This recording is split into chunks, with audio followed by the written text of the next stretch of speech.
আসসালামু আলাইকুম।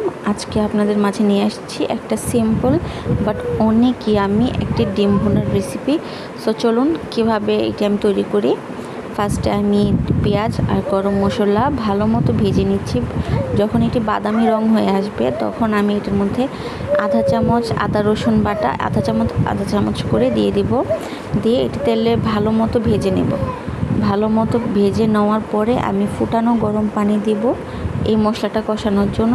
মশলা কষাবার সময় সবসময় মনে রাখবেন একটু গরম পানি ইউজ করতে। গরম পানি ইউজ করলে আপনার মশলার যে কাঁচা স্মেল থাকে সেটা থাকে না, তখন এটা সুন্দর মতো রান্না হয়ে যায়, মানে টেস্টটাই অন্যরকম চলে আসে। তা আমি ভালো মতো অনেকটা সময় লাগিয়ে কষাচ্ছি। এই তরকারিটা যত কষাবেন তত এটার স্বাদ চলে আসবে, ভালো লাগবে। এখন আমি দিয়ে দিব 1 চামচ আপনার মরিচ গুঁড়া, ঝাল যে যার মতো দিতে পারেন। তা আমি দিয়ে এটা ভালো মতো কষিয়ে নেব। কষানোর সাথে সাথে আমি এখন দিয়ে দিব সামান্য পরিমাণে, মানে স্বাদ মতো লবণ দিয়ে দিব। লবণ দেওয়ার সাথে সাথে এটাকে আমি আবারও মিক্স করে ভালো মতো কষিয়ে নিচ্ছি।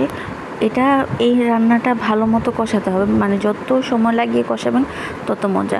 তো ডিফারেন্ট ওয়ে বলার কারণ হলো এখানে আমি ইউজ করব বিরিয়ানি মশলা। বিরিয়ানি মশলাটা ইউজ করলে এটা টেস্টটা এত ভালো হয় বলার বাহিরে। সামান্য পরিমাণে দিলাম, বেশি না, হাফ চামচের মতো দিয়ে দিলাম।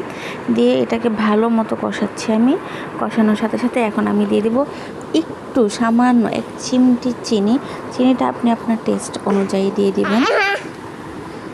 চিনিটা দেওয়ার সাথে সাথে এখানে আমি আগে থেকে সেদ্ধ করে এবং ভেজে রাখা ডিম দিয়ে দেব। ডিমটা দিয়ে এটা আগে ভালো মতো মশলার সাথে কষিয়ে নেব, ভালো মতো ভাজা ভাজা করে নেব মশলাটা।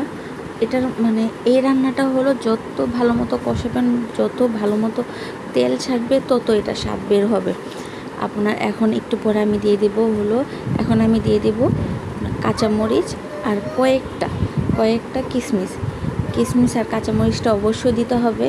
দিলে আপনার কিশমিশ, কাঁচামরিচ আর বিরিয়ানি মশলা, এই 3টা জিনিস আপনি স্কিপ করবেন না, এটা অবশ্যই দিবেন।